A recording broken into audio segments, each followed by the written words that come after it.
Oh, say, can you see by the dawn's early light what so proudly we hailed at the twilight's last gleaming, whose broad stripes and bright stars through the perilous fight o'er the ramparts we watched were so gallantly streaming, and the rocket's red glare, the bombs bursting in air, gave proof through the night that our flag was still there.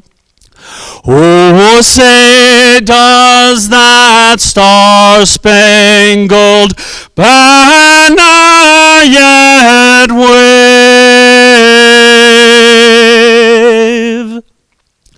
o'er the land of the free and the home of the brave?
Thank you very much, cadets. Before we bring up our first facilitator and our first candidates, I want to introduce our facilitator, Anna Marie Knorr. Anna Marie is a lobbyist by trade, so she has some institutional knowledge that's going to be very beneficial to all of us.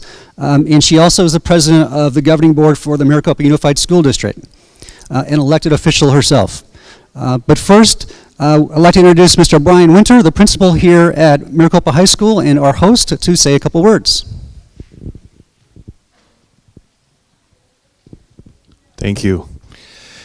Good morning. My name is Brian Winter, and I'm the principal here at Maricopa High School. I'd just like to welcome you this morning to our beautiful Performing Arts Center on the campus here at Maricopa High School for this town hall event.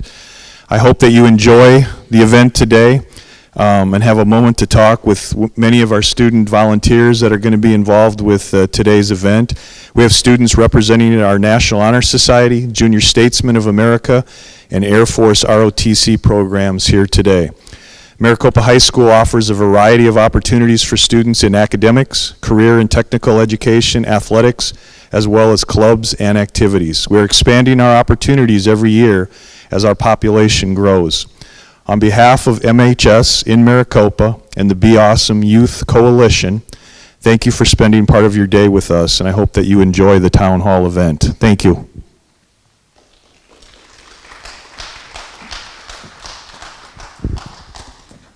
Thank you, Brian.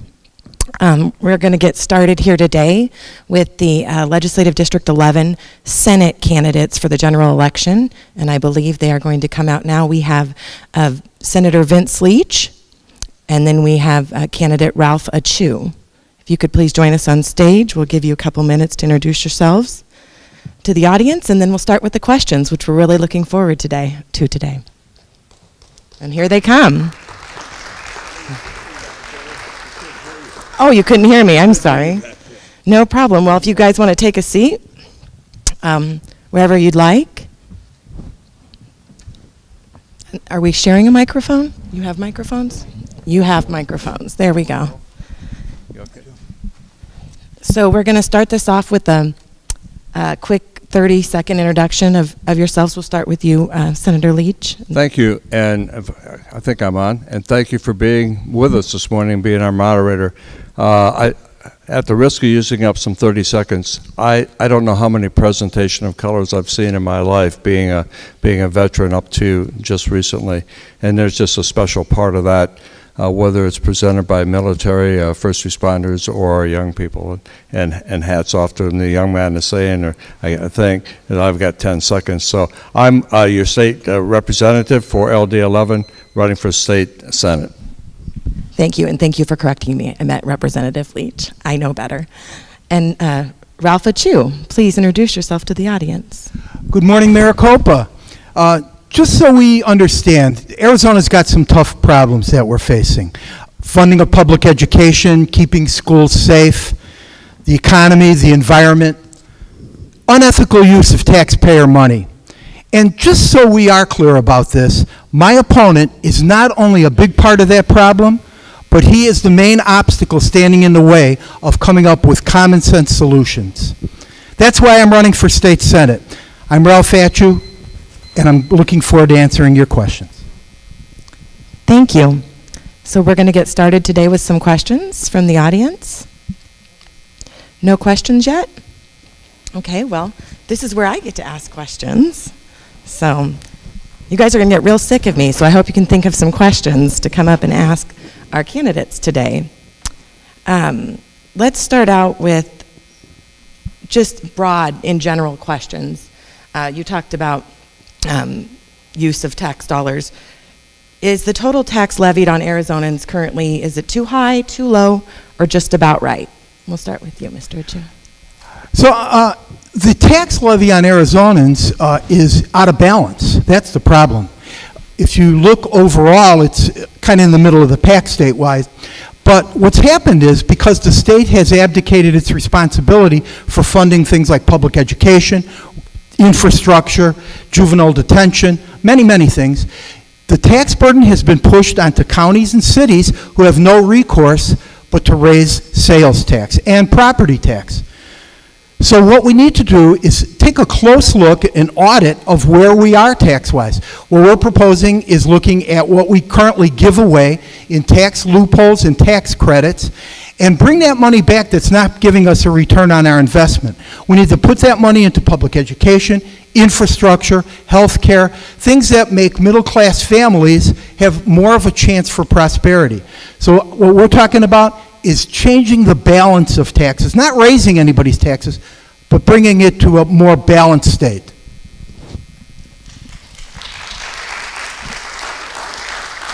Thank you. And Thank you. Representative Leach. We talked to a lot of people, both in and out of session, and the feedback that we get, all of us in LD11 that are currently sitting, is our taxes are just about right. Regarding distribution of taxes, if you will look, in fact, I have a letter from the county manager organization that very much appreciated the amount of money that we put back into counties this last year. Did we go through some tough times? Yes, we did. We had $3 billion of shortfall. We sold our capital to keep solvent, and we've now turned that corner, and in fact, we just passed the largest increase for schools, and that being the 20% by 2020. That was huge. We've put $2.7 billion back in the school system since I came in 2015. Our economy is growing. We have not raised taxes. In fact, we have lowered taxes every year at the state. I don't know exactly where the taxes have. I've heard this, taxes have gone up and up and up. My taxes haven't gone up. The only tax that's gone up in Pinal County was voter approved, and that was the RTA tax that is now in court.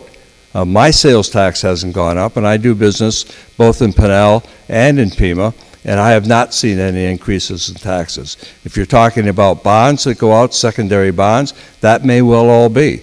But there has not been any increase in sales taxes. In fact, we would like to lower that. Our overall tax system is very, very good in the state of Arizona. In fact, we're a tax haven. That's why we have 200 people coming to the state of Arizona every day.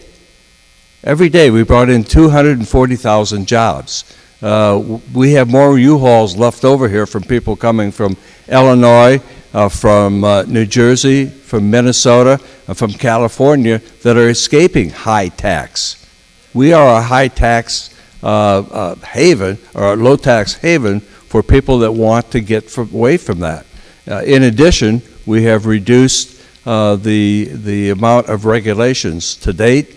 In this calendar year, 2018, we've reduced regulations by about 676. And those ideas don't come from government. Those ideas come from you that said, this regulation gets in my way of doing business, gets in the way of being efficient in my business. It just, why do you do it? It goes through a process, and I'm pleased to report that we've reduced regulations by that significant number.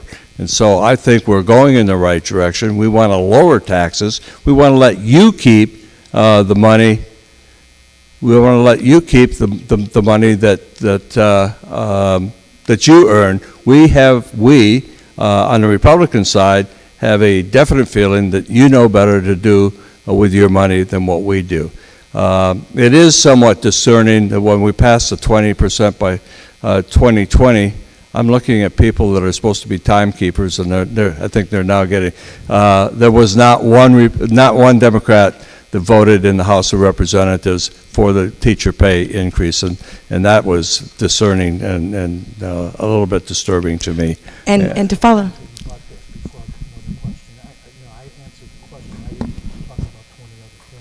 You know what? We're not going to do rebuttals, but I'm going to follow up with a question about education, and so hopefully you can make your comments about education through the question. So you both said that our taxes are just about right in terms of how much, not distribution was your answer. How do you plan to pay for provide the funding necessary for K-12 and the rest of the 20 by 20 plan, because that is an ongoing expense that will continue for some time? We'll start with you this time. So we were blessed as we did the budget. When we did the budget for 18, we actually do that in 17. We forecasted through a series of forecasts that we have from universities, independent forecasting people, and our own Joint Legislative Budget Committee. We put forecasts together of what our revenue was going to increase the following year. We started at a 3% growth rate, which is fairly safe. We came in, that was in May of 17, we came in, started the session in January, and we were already at 4.2. And we were already looking at teacher pay increase. In fact, we had one program on the table that wasn't even as high as a 20% by 2020. How long do we have to talk on this? Because I'm not sure. You 2 can minutes? answer, as long as you're answering the As long as question I'm answering the question. specific to the answer, so I will stop you if you get off Okay. subject. And so, as the year went on and revenue kept coming in all areas, sales tax, income tax, corporate tax, premium taxes collected on the insurance that you buy, we saw it jump to 4.2%. When we got all done with the budget, towards the end, when we were getting to whether or not we could pass the 20% by 2020 and where would the funds come from, we were at 6.4%. When you put that on top of $10 billion, that's a significant amount of money. This year, we're already in calendar year, or fiscal year 2019, the first month out of the chute in July, we're already $85 million ahead. We only need a small increase in our state revenue to meet the plan that we passed last year to 20% by 2020. Thank you, Mr. Atchue. So just so we're clear where we were at the beginning of the budget process in the last session, the governor and the state legislature told public education and told teachers, you're getting 1%, not a penny more, take it or leave it. And when 75,000 teachers showed up at the Capitol and embarrassed the legislature and the governor on national TV, all of a sudden they came up with a new plan. The reason that we're in the state of public education underfunding we are is because of legislators like Vince Leach and a governor that has consistently undercut public education funding. Not just the pay of teachers. The facility budgets have been cut for public education by over 90%. That's talking about maintenance of school buildings, school buses. We've got classrooms in Arizona that have been shut down because the classrooms are unsafe for students. We've got 15-year-old school buses. We've got 12-year-old textbooks. We are not keeping up with the costs of public education, the funding of public education. When we talk about taxes, every penny that goes into public education, Mr. Leach wants to take credit for that the state did. Most of that money has nothing to do with the state budget. It's because of inflation, it's because of taxes, sales taxes that you're paying, that school districts, cities, counties have had to raise to cover the expenses that the state is not funding. We are leaking out so much money out of public education funding. There are state legislators that are profiting on taxpayer dollars that should be going into public education. We are giving tax credits that go into private education. No accountability at all. Not 1 cent of that money is accountable. There is more money available to public education that the state is letting go, not being responsible for, not being transparent about, not being accountable for, and is unethically leaking out without taxpayers being protected. Thank you. We have a question from the audience from Linda James. Great, thank you. Hello. Nice to have you both here. My question pertains specifically to Pinal County. Pinal County has become, I believe, rather than a pass-through from Phoenix to Tucson, is rapidly becoming a destination. We have some transportation clogs and imbalances that need to be addressed, which we have tried to address in a ballot initiative, but that's already been challenged. Since transportation in and out of Pinal County is so crucial to not only our welfare, our health, and our education, I would like to hear from both of you on what you could do, or can do, or are willing to do to foster this transportation clog that we now have. Thank you for the question. Great question. So I guess that question would be, what is your plan to improve the transportation infrastructure in Pinal County? And we'll start with you this time. Okay. Infrastructure has been put on the back burner quite a bit across the state, and Pinal County has suffered the consequence. I live in Pinal County, and I know Mr. Leach does as well. And recently, the RTA sales tax was passed by just a small majority and a very low voter turnout. So people in Pinal County don't seem to understand that there is a need to address these issues. The state can do a better job, I think, in partnering with cities, with the counties, all across the state in regard to transportation issues. For years, the state has taken away the highway utilization road funds, the HERF funds from counties, which puts counties at a disadvantage for repairing roads, let alone keeping up with infrastructure. Pinal County's doing a great job. I was at the State of the County meeting several months ago, and Pinal County is really doing a great job in trying to build up an infrastructure process, making, as you said, Mr. James, Pinal County is a destination.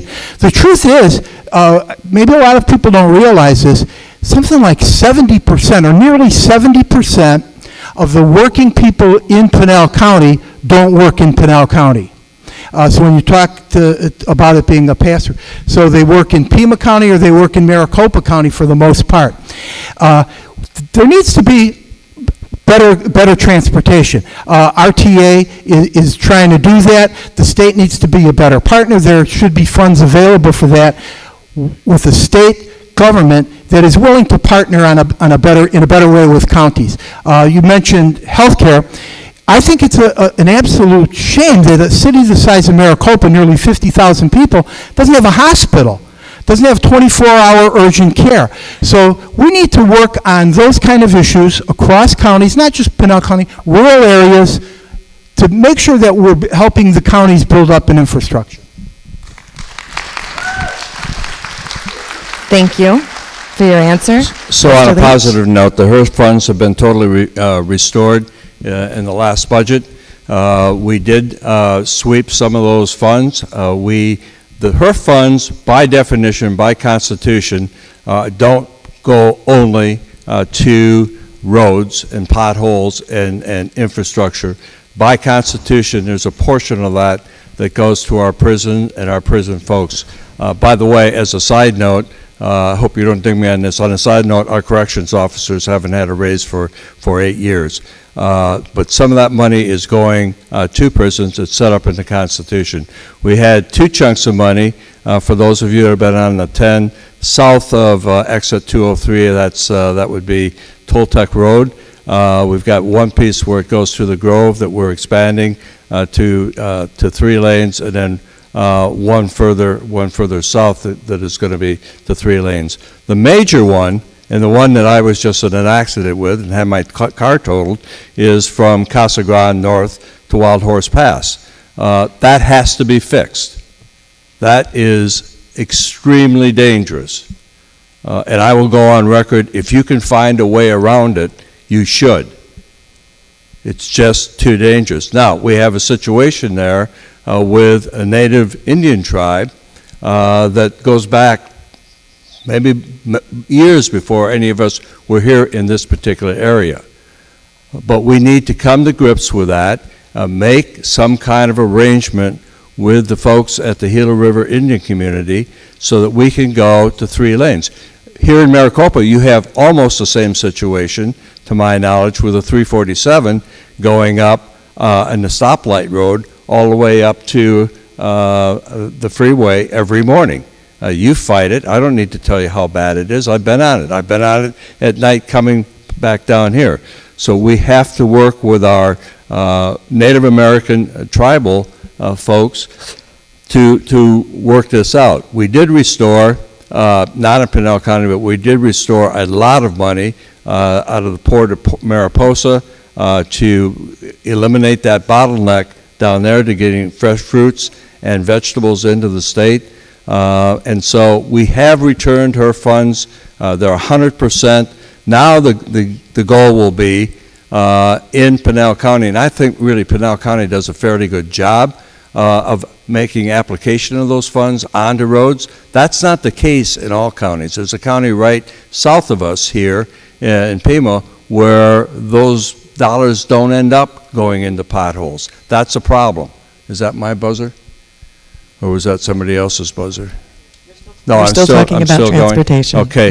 Yes. And so what we need to do, and no one's got the magic wand. I wish I had the magic wand on this. We need to figure out, I've been deluged the last 3 years on why don't you raise gas tax? Gas tax by in and of itself won't get us there. If you see more and more delivery trucks, UPS, beer trucks, running on natural gas, that's a whole different taxing system that we're not collecting on. We need to come, and we don't want to do what Oregon did. I don't think you want this, where the government comes to your house once a month and looks in your speedometer and wants to know how many miles you've driven. That is not the answer.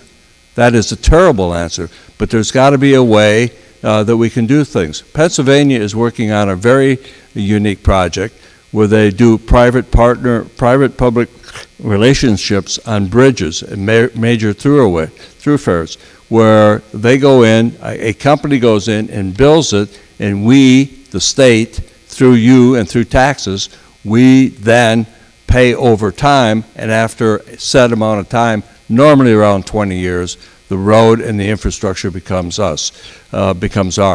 That is one way that we could do things in that area and explore that. Our issue is we don't have this pot of money. We have a reserve fund of $480 million. For those of you who were around government during the Great Recession, that went like real quick. Thank you. We have Another question from the audience? Yes, we have a question from Dennis Howerton. First off, I'd like to say it's good to see Vince and Mr. Leach. I have 2 comments and then a question. I have two comments and then a question. The comment was made by Mr. Leach that people are coming here because of low taxes and few regulations from Michigan and Wisconsin. I know people who've moved here from Michigan and Wisconsin. They came here for the weather. They didn't come here for the taxes. Also, a comment was made by Mr. Leach that taxes You know what? We're going to keep it to questions from the audience. That's what I was have told. one more comment. No more pertinent. We're not Mr. allowed Leach said to have taxes comments haven't from been the. raised. My property taxes have gone up $300 this year over last year. Oh, thank you, Now, sir. my Could you give us your question? Thank you. Question is regarding prisons.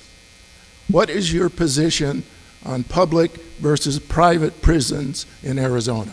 And that is a great question. Thank you. And I think I start with you this time, yes, because you ended. So on public and private, I think that's the question. The other 2 were not questions, right? Just okay. the question. Public versus private. I think you just maybe got a hint of how I feel on public versus private on my my statement on what Pennsylvania is doing with infrastructure. If we can house our prisoners, which, by the way, our prisoner count continues to dwindle down, and I know it's not part of this question, but we've mothballed a number of beds, both in private and public prisons this year. If we can do it cost effectively, we spend a lot of money in our prisons. We spend about $1 billion a year. That's going down, but for those prisoners that can go in lower security, not high maintenance prisoners that can go into private prisons, I have been a supporter of that, and I will continue to be a supporter of that. If we can save you, the taxpayer, some money. Thank you. Mr. Atchue? So private prisons have become pretty much a cottage industry in Arizona. So that means we've got incarceration for profit as a business. A number of years ago, we did some auditing. The state did some auditing on private prisons to see if they were actually cost effective. Once they found out they weren't, the response from our state legislature to fix the problem was to stop the audits. We don't want to know if they're cost effective. We've got the decline in prison population is not reflected in any reports I've seen. Arizona is about 4th or 5th in the nation in terms of prison population. We spend more to incarcerate than we do to educate children in schools. What we need to do is start investing in ways to keep people out of prison. We don't need to incarcerate prison for simple marijuana possession. We need to have more mental health professionals working with people before they get into prison systems. That's how you keep the prison population down, how you keep costs down. We do not need to guarantee beds in private prisons so that somebody can profit from that. Think about it. It's an incentive to put people into and keep people in prison. Thank you. Do we have any more questions from the audience at this time? No? Great. Well, I get to move on to my next question. And what is your long-term plan for water availability for Arizona? If you've been following things in the newspaper, you know that water is really becoming an issue across our state. Anybody that says there's plenty of water, as Mr. Leach did many times in other debates, there's plenty of water in Arizona, we don't need to worry about it. And their response for trying to increase the tax base is to get public lands, federal lands, lease them, sell them, which means more developments, both residential and commercial, which means more use of water. We are right now in year 21 of a drought that we have no idea how long is going to last. No idea. What we need to do is take a step back from developing lands that are desert. We need to take a step back in making sure that we have everybody involved in finding out what the right way is to go with our water resources. The governor has put together a panel, another closed door, just a few people involved trying to come up with a contingency plan, a drought contingency plan. We need to invite in scientists. We need to invite in environmental groups. We need to invite in citizen groups, agricultural groups, business community. Pinal County is going to take a hit. Arizona is going to take a hit. There is no doubt about it. Lake Mead is going down. And when we reach trigger points, Arizona's agricultural industry right now is going to be the first to take a hit. They talk about cutting down trees because trees in northern Arizona are the problem. The climate is taking care of trees. We are losing trees because of climate change. We have got to be proactive. We've got to make sure that we are investing in clean and renewable energies that are going to keep our climate safer, cleaner, and keep our water resources more available. Another thing is we need to be careful about what we allow. Water is a community resource. It's for everybody. Private use of water needs to be at least taken a look at, regulated, and controlled. Thank you. Mr. Leach? So we are blessed with water in the state of Arizona. In fact, our friends right outside of town control a tremendous amount of water, and that's the Gila River Indian community. They graciously, over many, many years, have what they call excess water. They get so much water, and they don't use all that water. Where does that excess water go? Well, it goes to two places, and it goes right here in good old Pinal County. It goes to the GRD, the Ground Replenishment Districts, and it goes to agriculture, which I know you're heavily involved in. That's the major source of water for Pinal County, for the folks that want to expand so they can get the 100-year supply, and for agriculture. What we need to do is look at how and if that water is transferred to Lake Mead. This gets in the weeds a little bit, and keep that lake about above 1075 and still have fair and equal distribution.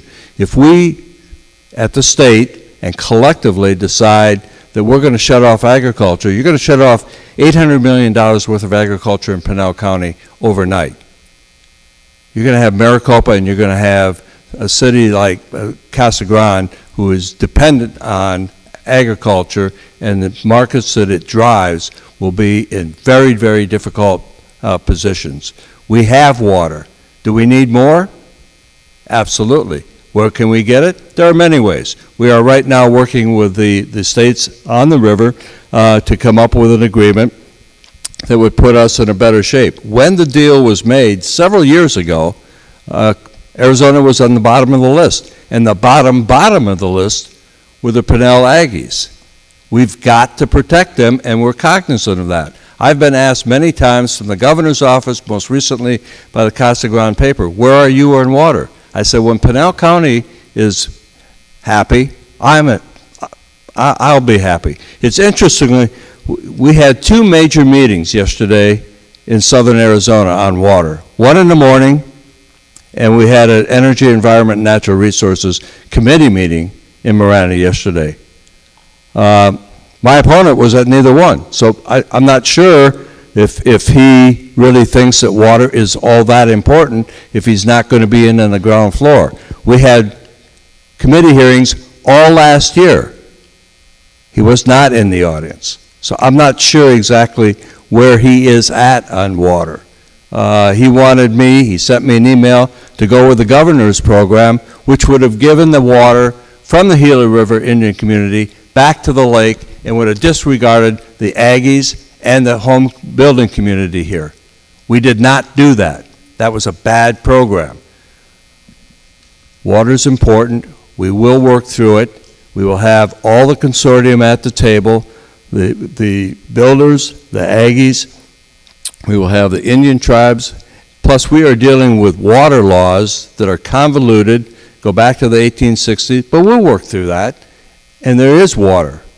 When you say that there is no water in Arizona, there is water.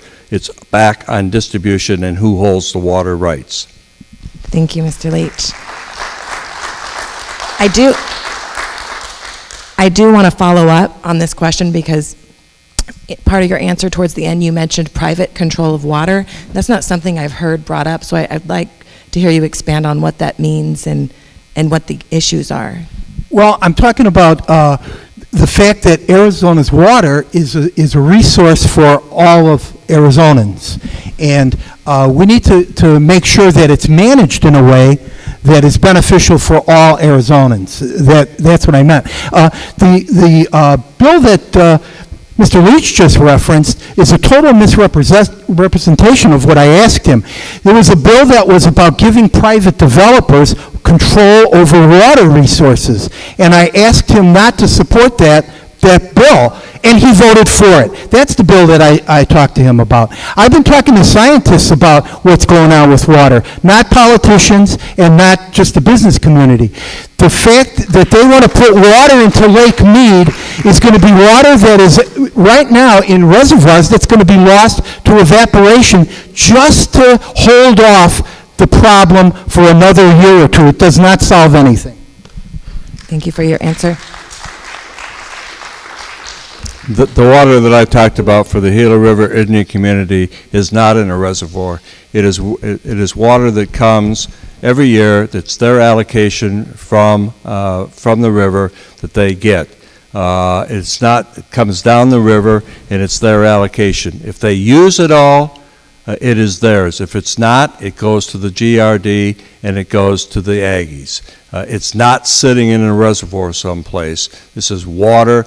This is groundwater that they get every year. The bill, Mr. Atchue called me about two bills. One bill was down in southern Arizona, and I did vote for that bill. The bill that he first asked me was not even a bill. It was a consideration by the governor's office, and if you'd like to look at the emails, I would be happy to provide those after this session. Thank you. Do we have another time question in for the audience? closing statements? Closing statements? Yes.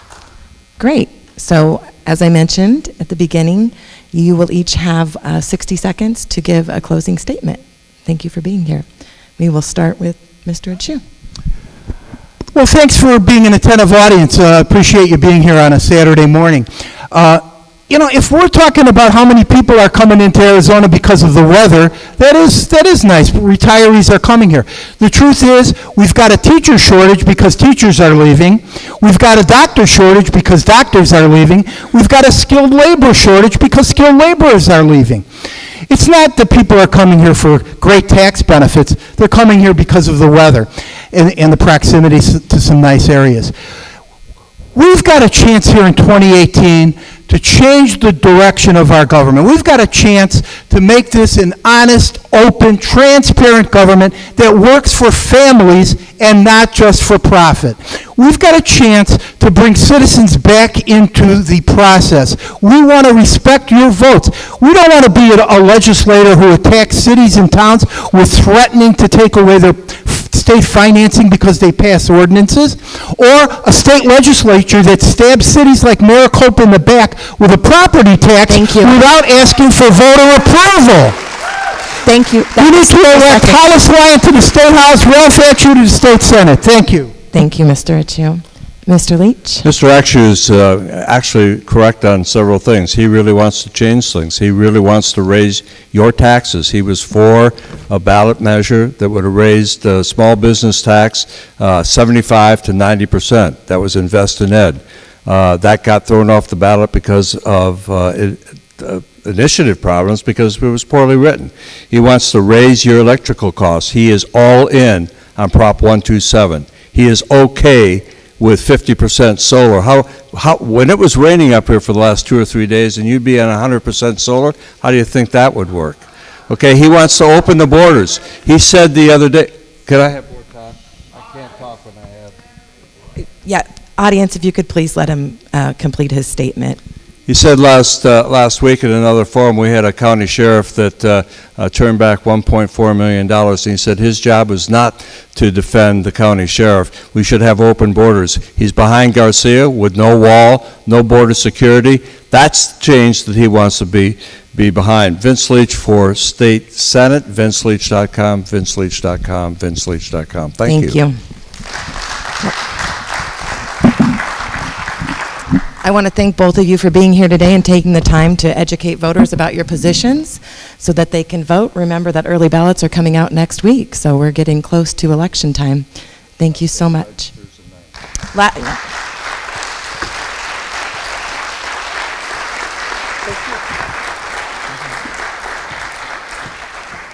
Thank you for being here.